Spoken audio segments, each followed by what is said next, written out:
बहुत मिस कर रहे हो ना करण को?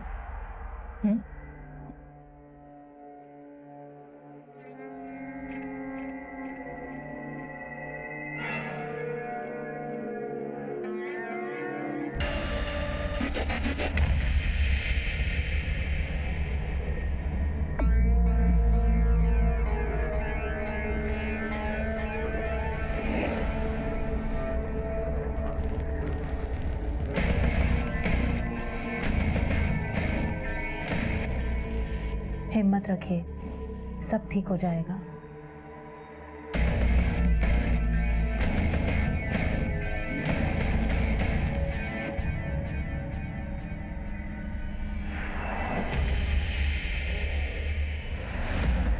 सर, ये है राम बाबू और उसकी बीवी सुजाता के कॉल रिकॉर्ड्स। करण के गायब होने को हैरान कर देने वाली बातें सामने आई। धर्म और फातिमा का अफेयर चल रहा है और धर्म की पत्नी अंजलि और फातिमा के पति उस्मान को ये बात पता है। यस सर, ये सब उन्हें अच्छे से पता है और हो सकता है कि ये सब बातें करण के गायब होने से भी जुड़ी हो सकती है और इन सब की जड़ शायद धर्म ही है। कैसे? सर, उस्मान धर्म के गांव का है और कई सालों से उसके यहाँ काम कर रहा है। नहीं सर, उस्मान के बारे में उसके साथ काम करने वालों से ये पता चला है कि उस्मान गे है। आते रहेगा भाभी। ये देखिए, मेरी चॉइस से ले जाइए भाभी जी। मर्दों की पसंद को अच्छी तरह से जानता हूं मैं। और इसके बावजूद उस्मान की शादी फातिमा से हो गई। लेकिन सर, शादी के 5 साल के बाद भी इन दोनों का अभी तो कोई बच्चा नहीं है और ऊपर से उसकी बीवी को धर्म ने अपने जाल में फंसा रखा है। अब उस्मान चाहकर भी कुछ नहीं कर सकता क्योंकि खुद उसकी ही बीवी उसे जलील करती है।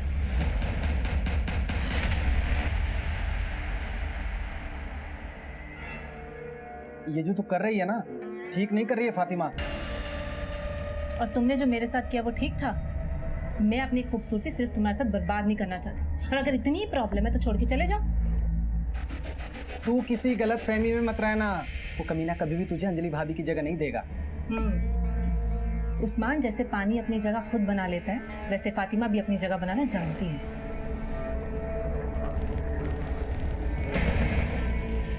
इसीलिए धर्म से बदला लेने के लिए उस्मान के पास भी करण को गायब करने का मोटिव है सर।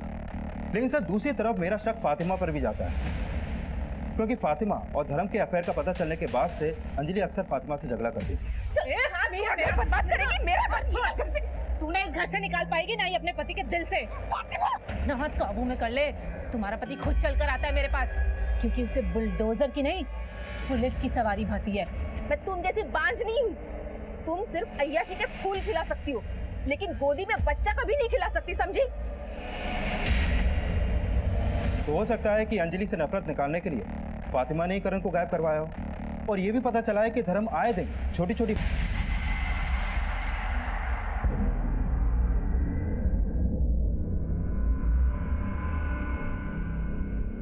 बेटा लापता हो गया लेकिन बाप की रंगरेलियां खत्म नहीं हुई। अब मैं बिल्कुल बर्दाश्त नहीं करूंगी, बिल्कुल नहीं।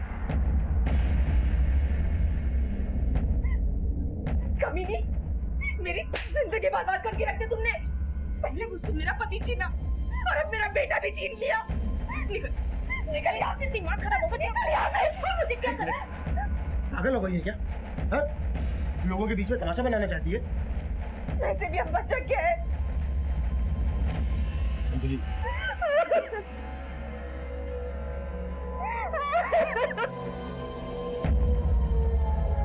सर, जब मैं एरिया के तांत्रिकों के बारे में पता कर रहा था तो पता चला कि उस्मान का एक नादिर शाह नाम के बाबा के यहाँ आना जाना था। वो उस बाबा के पास इसीलिए जाता था क्योंकि उसे बच्चा चाहिए था। और सर, ये भी पता चला है कि उसी बाबा के पास इमरान का बाप सैयद भी जाता था। और हाँ सर, उस्मान का सैयद से भी मिलना जुलना था। तो कहीं ऐसा तो नहीं कि उस नादिर शाह के कहने पर उस्मान ने इमरान की बलि दी हो? साहब, मैं मानता हूँ कि मैं पीर बाबा के पास जाता था साहब, लेकिन उन्होंने मुझे कभी कुर्बानी के लिए नहीं बोला साहब, और ना ही मैंने कभी ऐसा कोई काम किया जैसा आप बोल रहे हैं। मेरा यकीन कीजिए साहब, मैंने आज तक किसी को बलि के लिए नहीं कहा साहब, ना ही मैं कोई गलत काम करता हूँ। हाँ साहब, इमरान के अब्बा से मेरा मिलना जुलना था, लेकिन इमरान की हत्या से मेरा कोई लेना देना नहीं है साहब। मैंने कोई कुर्बानी नहीं दी। अब मैंने ऐसा कुछ नहीं किया है। देख उस्मान, एक सीधा सवाल पूछता हूँ, मुझे उसका सीधा जवाब चाहिए। हमने सुना है कि तेरी बीवी का करण के बाप के साथ चक्कर है, तो कहीं ऐसा तो नहीं कि धर्म से बदला लेने के लिए तूने करण को गायब किया? साहब, अगर मुझे बदला लेना होगा ना तो मैं अपनी बीवी से लूंगा ना, धर्म से लूंगा। बच्चे की हत्या क्यों करूंगा साहब? मैंने ऐसा कुछ नहीं किया साहब, मैं सच कह रहा हूँ। मैं सोचता था कि उस्मान दोस्त है मेरा, लेकिन मुझे पता नहीं था कि वो इमरान के साथ ये सब करेगा। लेकिन उसे ये सब करने के लिए तो उसी बाबा ने बोला होगा ना, जिस पर तुम भी भरोसा करते थे। उन्हें देखकर कभी ऐसा लगा ही नहीं कि वो ये सब बोलेंगे, और मुझे समझ में ही नहीं आया कि कौन भरोसेमंद है और कौन धोखेबाज। लेकिन कभी कभी धोखा भी वही लोग करते हैं जिन पर हम बहुत भरोसा करते हैं।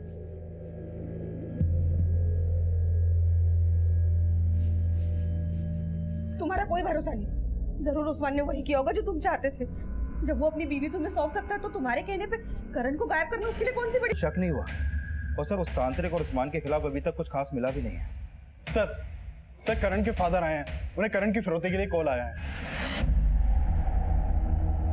सर 5 लाख रुपए मांगा उन लोगों ने और बोले कि दोबारा फोन करके बताएंगे कि पैसे कब और कहाँ पहुंचाने हैं। वो नंबर दिखाइए जिससे कॉल आया था। हाँ सर। इधर पुलिस करण की फिरौती मांगने वालों का पता लगा ही रही थी कि एक दूसरे थाना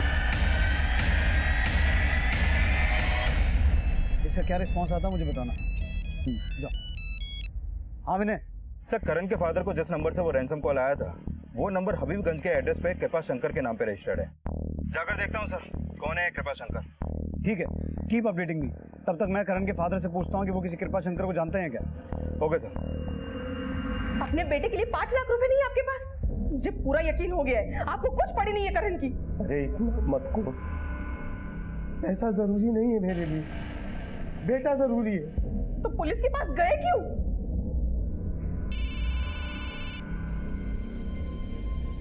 हेलो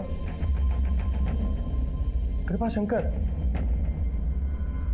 नहीं सर, मैं ऐसे किसी नाम के आदमी को नहीं जानता हूँ। ठीक है सर, आप करण को सही सलामत बचा लेंगे ना? देखिए, आप फिक्र मत कीजिए, लेकिन वो लोग आपको पैसों के साथ जहां भी बुलाएं आप मना मत करना। लेकिन उन्हें इस बात की भनक नहीं लगनी चाहिए कि आपने हमें सब कुछ बता दिया है। ठीक है सर।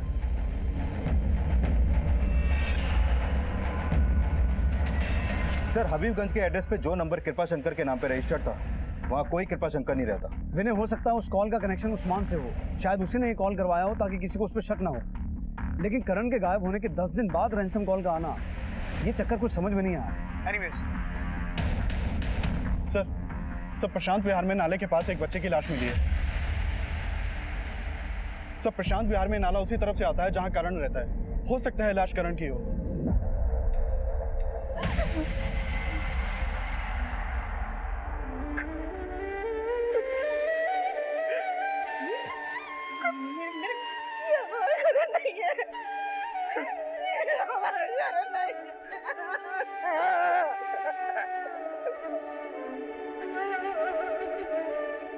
ये कपड़े हमें बच्चे की लाश पर से मिले हैं।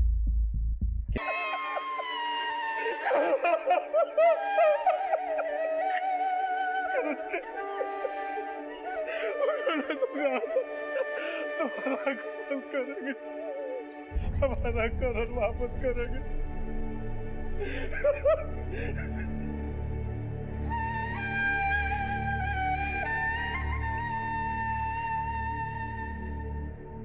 नाजिया, बात को समझने की कोशिश। हाथ मत लगाओ मुझे। मैंने सपने में भी नहीं सोचा था कि तुम इतना गिर सकते हो। नाजिया, लेकिन मेरी बात। बस, अब और नहीं सहूंगी मैं।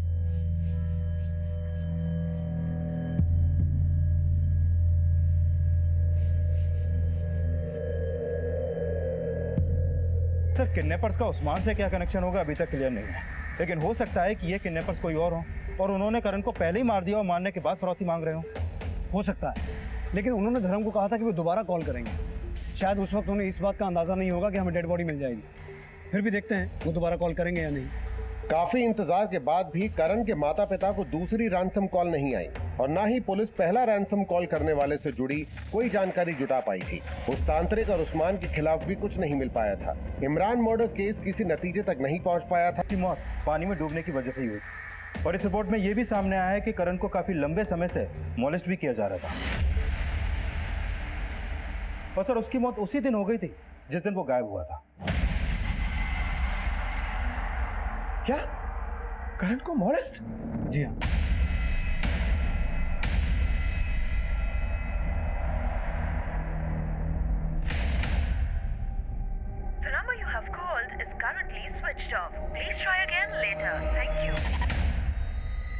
सर ये नवीन खंडवा का रहने वाला है, यहाँ किराए पे रहता था।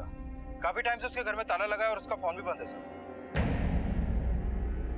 नवीन का गायब होना उसे प्राइम सस्पेक्ट बना रहा था और काफी छानबीन के बाद आखिरकार पुलिस ने नवीन का पता लगा ही लिया।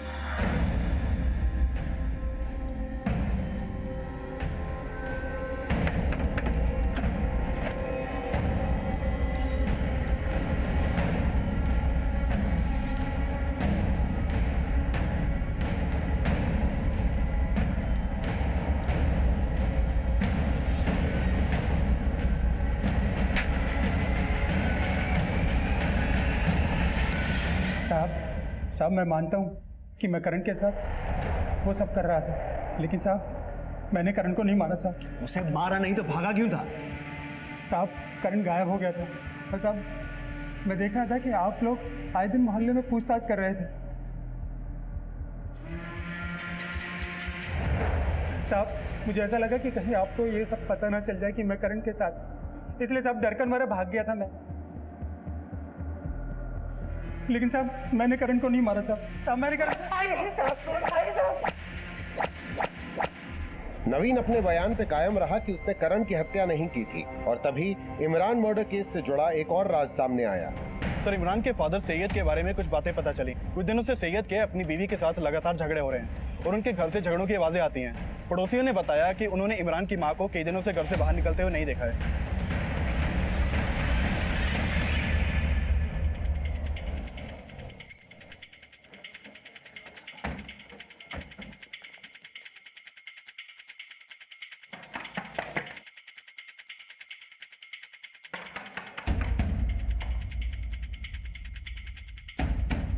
जी तुम्हारी बीवी कहाँ है? वो सब मायके गई हुई है। कुमार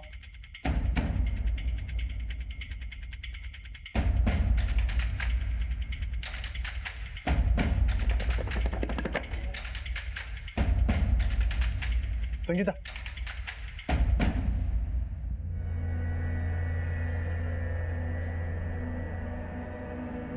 साहब आपको जरूर कोई गलतफहमी हुई, मेरी बीवी यहाँ नहीं है। सर इसकी बीवी ने सब सच बोल दिया है।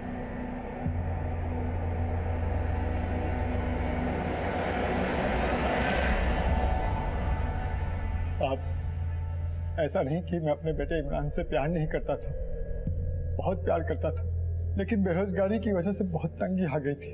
फिर नादिर साहब बाबा ने कहा कि अगर मैं अपनी सबसे अजीज चीज की ऊपर वाले को कुर्बानी कर दूंगा तो मेरी सारी। बहुत प्यार करते थे वो इमरान को, मगर उनका दिमाग उस नादिर शाह बाबा ने खराब कर दिया और उन्होंने अपनी ही औलाद को। कैसा बाप है तू? अपने अंधविश्वास की वजह से अपने बेटे की कुर्बानी दे दी। अब ये घड़ियाली आंसू बहाना बनकर जिस तरीके से अपने बेटे इमरान को मारा उसी तरीके हुआ था और उसके पिता को वो अंधविश्वास देने वाले नादिर शाह को भी गिरफ्तार कर लिया गया। लेकिन करण किसके अपराध का शिकार हुआ था, ये अभी भी रहस्य बना हुआ था। सर इन सबका मोटिव है करण के मर्डर में, लेकिन काफी जोर देने के बाद भी ना तो इनमें से कोई अपना गुनाह कबूल रहा है और ना ही इनमें से किसी के भी खिलाफ अभी तक कुछ मिला है। विनय इसमें हाथ उसी का है जिसने करण के फादर से करण की फिरौती मांगी थी, लेकिन एक बार रैंसम कॉल आने के बाद दोबारा कॉल नहीं आया। किसी भी तरह से ये पता लगाओ कि कृपा शंकर नाम के फेक आईडी से लिया गया फोन कौन इस्तेमाल कर रहा है। Okay sir.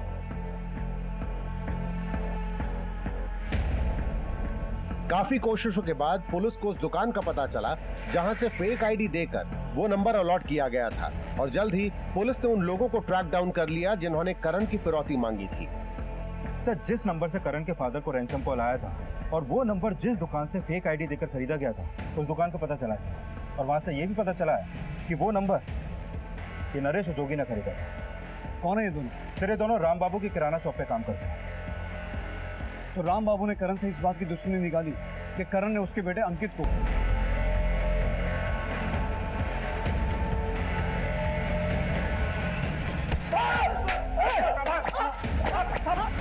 नहीं साहब मुझे नहीं पता कि नरेश और जोगी ने क्या किया, लेकिन मैंने उसे कुछ नहीं कहा साहब। राम बाबू जी ने नहीं कहा था फिरौती मांगने के लिए, हम खुद ही मांग रहे थे। साहब उन्होंने हमें बताया था कि काफी समय से उनके मकान मालिक का बेटा खो गया है और मिल नहीं रहा है, इसलिए हमने सोचा कि उनसे झूठ बोल के पैसे मांग सकते हैं साहब। लेकिन हमने करण को किडनैप नहीं किया था, बस उसका गायब होने का फायदा उठा रहे थे। ऐसे नहीं बोलोगे तुम लोग। मारो इन्हें। सर बहुत मारा उन दोनों को, लेकिन वो लोग कबूल ही नहीं रहे कि उन्होंने ही करण को मारा है। और सर लगता नहीं है कि राम बाबू ने उन्हें सब करने के लिए बोला होगा। लेकिन करण की मौत का इस बात से लेना देना तो है कि उसने अंकित को संदूक में बंद किया था। पोस्टमार्टम रिपोर्ट के हिसाब से करण की मौत पानी में डूबने से हुई है। करण को आखिरी बार जिस ग्राउंड पर देखा गया था वहां से वो नाला दूर नहीं है और उस वक्त उसके साथ गोविंद था। लेकिन गोविंद ने हमें बताया था कि उसने एक आदमी को करण को चॉकलेट देते हुए देखा था। लेकिन वो आदमी कौन था इसका पता हमें आज तक नहीं चल पाया। शायद गोविंद ने हमसे झूठ कहा हो।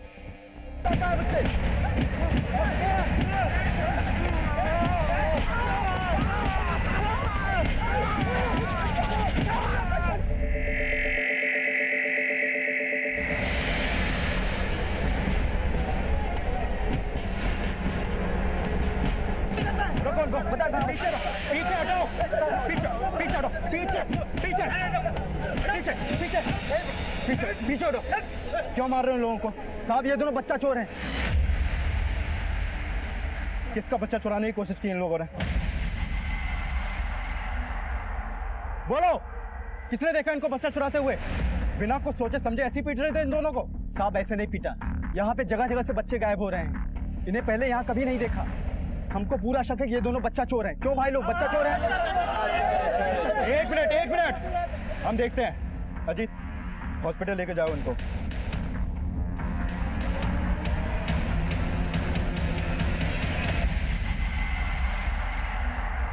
ठीक है, जैसे उन दोनों की मरहम पट्टी हो जाती है इन्फॉर्म करना मुझे। सर, आपने बुलाया मुझे? हाँ मैंने। पता चला भीड़ को भड़काया किसने था? सर फिलहाल कुछ कह नहीं सकते, लेकिन अभी थोड़े दिन पहले नुसरतगंज थाने में एक बच्चे की मिसिंग कंप्लेंट फाइल हुई थी। इमरान नाम है इसका। सर इस बच्चे के गायब होने के बाद से ही हुड़दंग मच रहा है। सब लोग बोल रहे हैं कि वो दोनों आदमी बच्चा चोर है।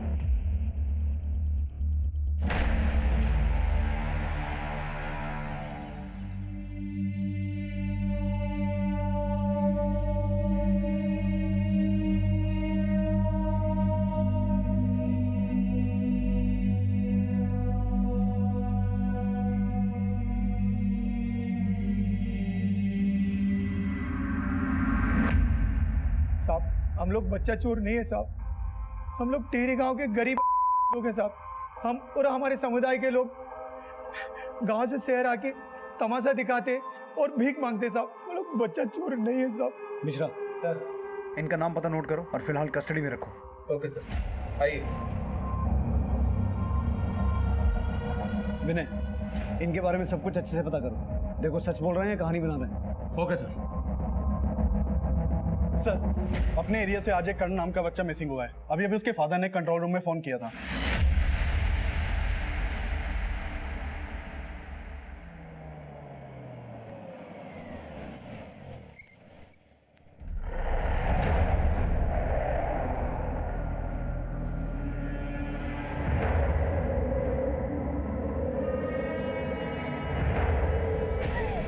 तुझे मालूम है ना, मोहल्ले में यहाँ वहाँ बच्चे चोर घूम रहे हैं।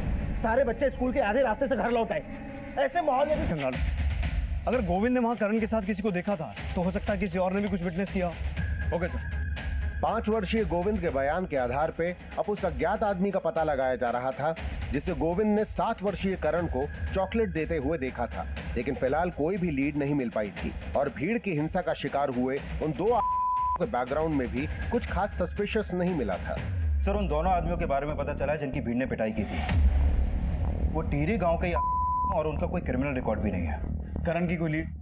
सर ग्राउंड के पास तो कोई भी सीसीटीवी नहीं है और न ही आसपास के एरिया के सीसीटीवी फुटेज में भी कुछ खास मिला है और वहाँ किसी संदिग्ध के देखे जाने की भी कोई इन्फॉर्मेशन नहीं मिली है सर। लेकिन गोविंद ने करण के साथ किसी आदमी को देखा तो था जो करण को चॉकलेट दे रहा था, तो पूरे चांसेस हैं कि उसी आदमी ने करण को अगवा किया हो। Excuse me sir. हेलो,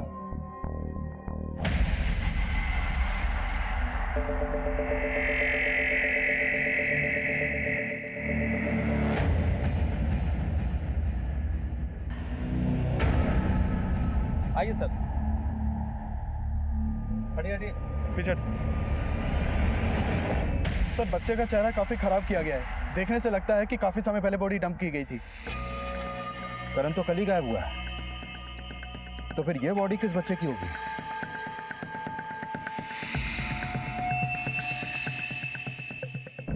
आप लोगों के लिए नाश्ता बना कर लाए। उसका खतना किया गया था। हो सकता है सर वो बच्चा इमरान ही हो जिसकी मिसिंग कंप्लेंट नुसरतगंज थाने में दर्ज हुई थी।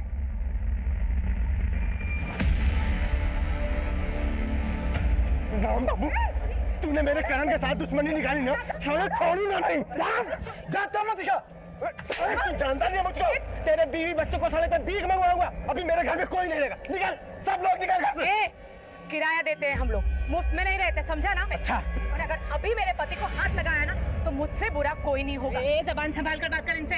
तू तो जा यहाँ से, समझी ना? तेरी औकात नहीं है मेरे ऊपर चिल्लाने की। तेरे इशारों पर ये मकान मालिक नाचते होंगे, हम लोग नहीं नाचने वाले। और हाँ, अब दम है ना तो ये घर खाली करवा के दिखाओ। घर भी खाली करवाएंगे और तुम दोनों को जेल भी भिजवाएंगे। अपने पति पे तो चलती नहीं है, हमें आंखें दिखाओगी? ज्यादा बकवास मत कर, पहले तो सामान सब निकाल। बाहर सामान निकालता पहले।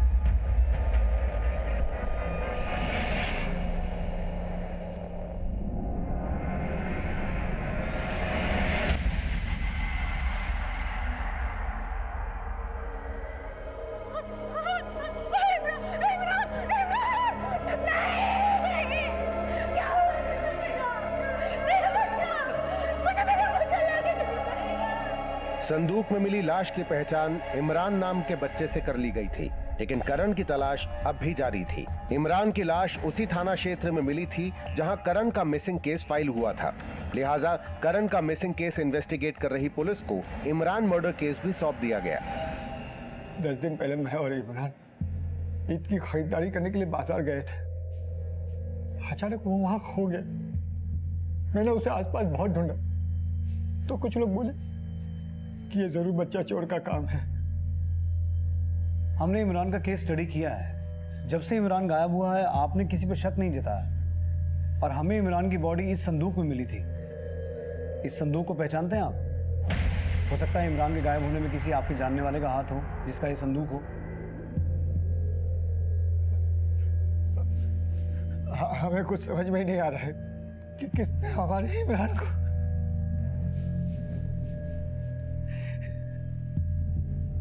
सर पता चला है कि करण के